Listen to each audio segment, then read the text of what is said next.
Okay. Now, not to stir it up, but I'm going to stir it up. All right. I got to do a funny one. Okay. Don Brewer, Paul Stanley, you know, Right. who is more of a diva? Yeah.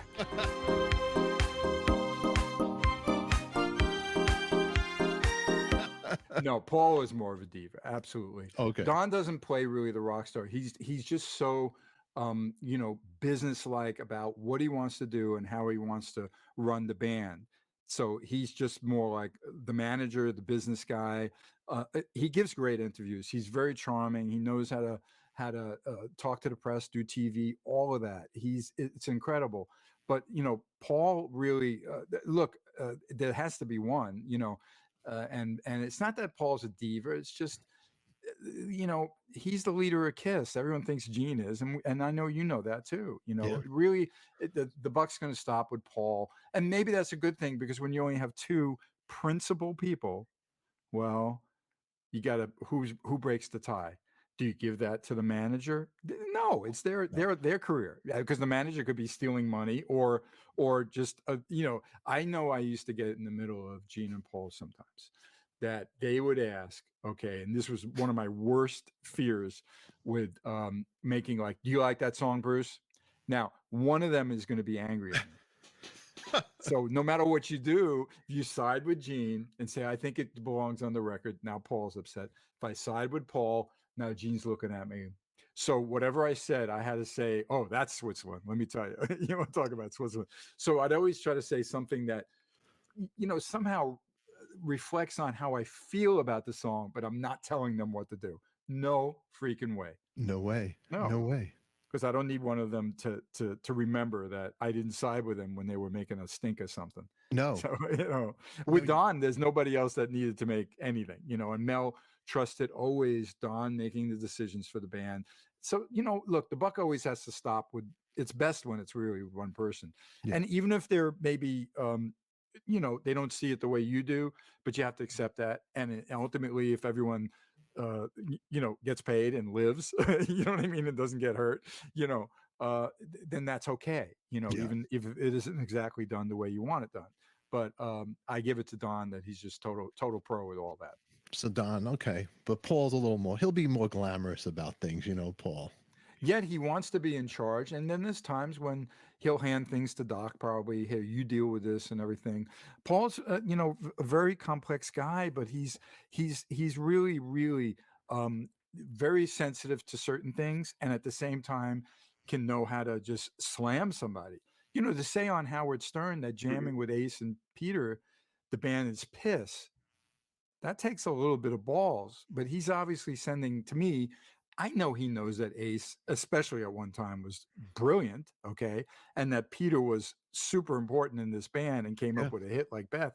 But at the same time, he needs to kill the narrative that there's going to be a reunion. Well, playing with them would be piss. That's a perfect statement. Is it maybe distasteful to some people? It was a little funny. Paul and it was funny. I think Paul has a great sense of humor. I thought it was funny, but other people got really upset. Yeah, and I understand how that would hurt, but I also know that no matter what the stars say, there's usually a part of the narrative that they don't want to say it flat out. We don't want to play with those guys. It's too hard.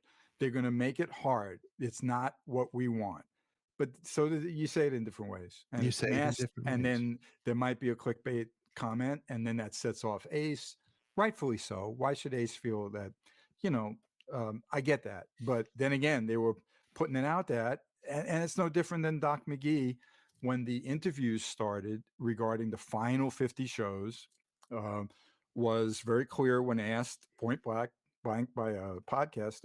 What about Bruce Kulick? Do you think he could come up and play with the band on the final show? And he said, well, Kiss doesn't jam. It's not a jam band.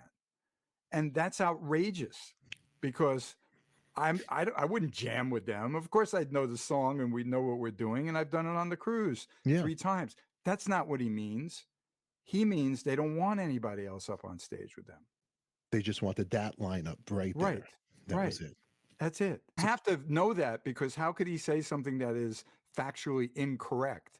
You think I want to go up there and have a slop fest? What do I plug in? What do I do? You see what I'm saying? Yeah, but they're not a jam band, you know. Now I get the optics of me getting up on stage when they're, 7 feet tall in their outfits, and I get that, but I wasn't asking for that. I wasn't looking to play with them on the final show, but it was asked to Doc, and then he turns it into, well, Kiss doesn't jam, you know.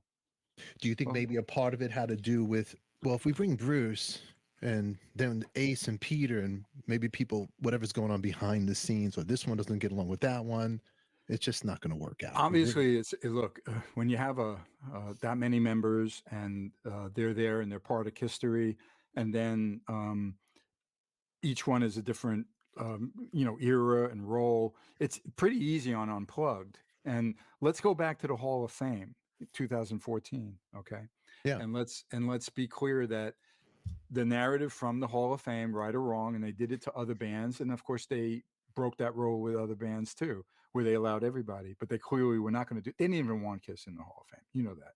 Yeah. So I remember Paul being very vocal, and I actually thanked him, for being that way about all the years not being represented by the Hall of Fame. Okay, when you got Eric Hart doing all those years and being in makeup even, and then myself, et cetera, et cetera.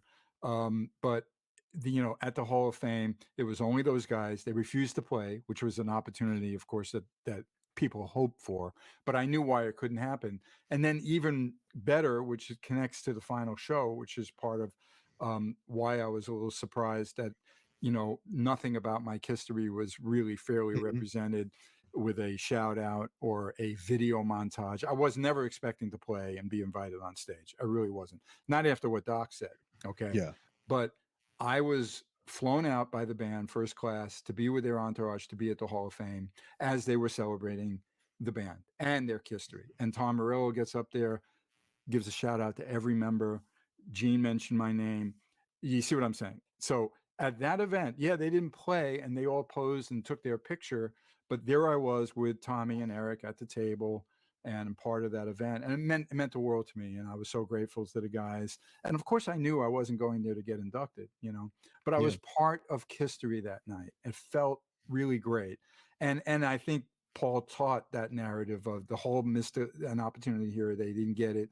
This band's much bigger than that, et cetera, et cetera, et cetera. And they should have done more, but we all know how the Hall of Fame is. I Okay. mean, I know the love they have for you because the word mensch, when we use the word mensch, there's Yeah. nothing bigger than that. And Paul, I know, Yeah. has said that you're a mensch, and Yeah. that's the top I what you know. could I know. get.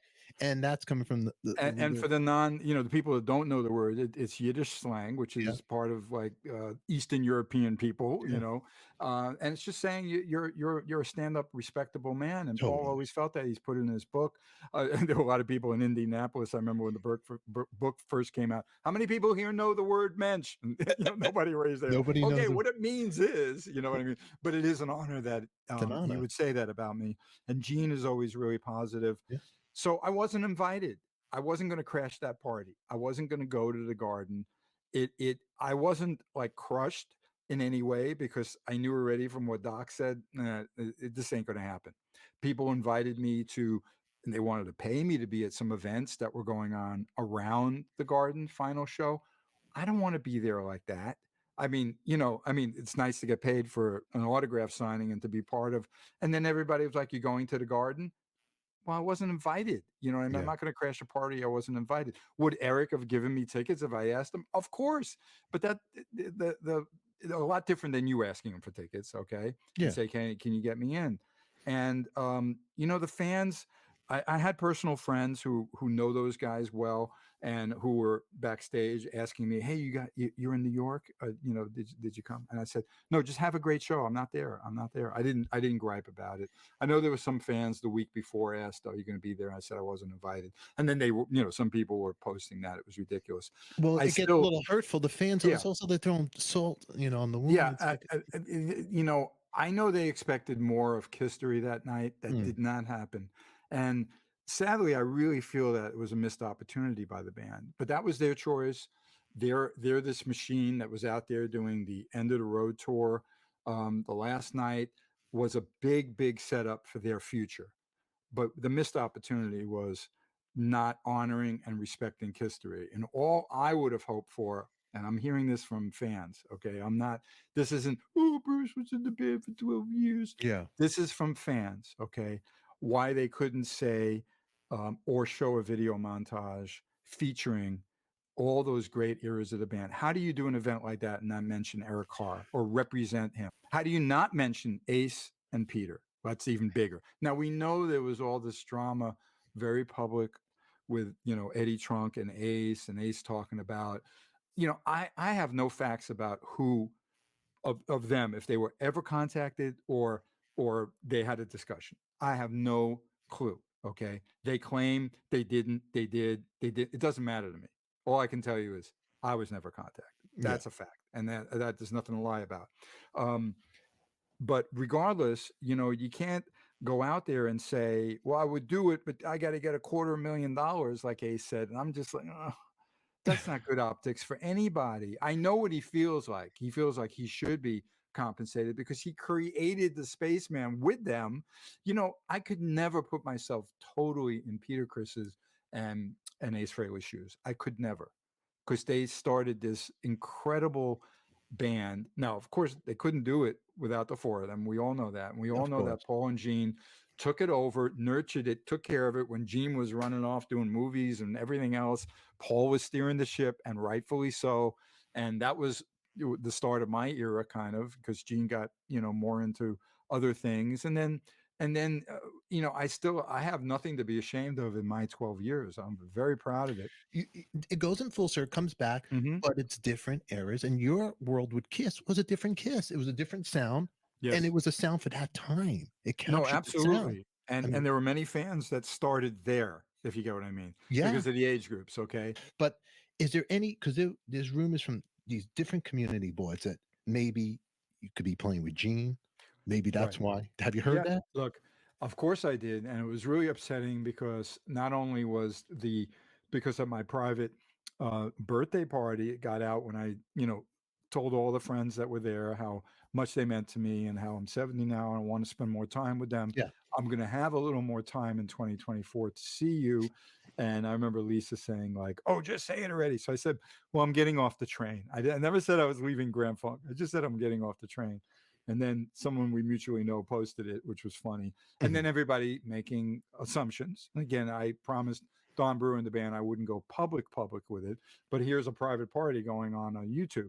So then from there, all of a sudden some fan gets outrageously ballsy by creating a fake, like South American tour, June, whatever, Gene Simmons, Eric Singer, Bruce Kulick, Todd Kearns, without any, reality in that statement, but sure look good on paper, right? Yeah. And if you want to get them all going, well, Bruce is not in Grand Funk. Eric doesn't have a gig now. Gene wants to do the Gene Simmons band. And then of course the people that work with Gene slammed it down real hard and fast, but it's out there.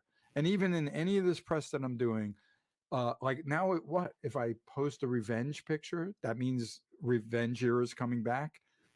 Fans, I know you love it, and I love that you love it, but please don't fantasize. I don't think it's a build it and they will come situation. I don't. We'll see. Now, I did really enjoy playing with Gene when he did a weekend here in Las Vegas. Okay, it was very successful. Eric got up and played. It was a lot of fun. I had a blast. It was right there at the Rio, and ultimately. Of course, I told Gene that night, I'd love to do more of these kind of things with you if you like. And we'll see. That's totally up to him. Yeah. But usually Paul has done without Kiss, he's done the Soul Station, which he uses Eric for. And he's got an amazing guitarist. So I don't really expect or am waiting for that to happen. But I would certainly, I'd love to play with Gene. And even if it's just a one-off and it could be anything, any kind of event, it'd be fun. That was Bruce Kulick, and if you want to see this episode now, unedited, become a member. Join the fun right here on YouTube. We'll be uploading more episodes and interviews with Bruce coming your way, so make sure you subscribe, hit that notification button that you don't miss any other episodes, and click on the box you see right here. And remember, who loves you, baby? We do. We'll catch you all later. Mwah.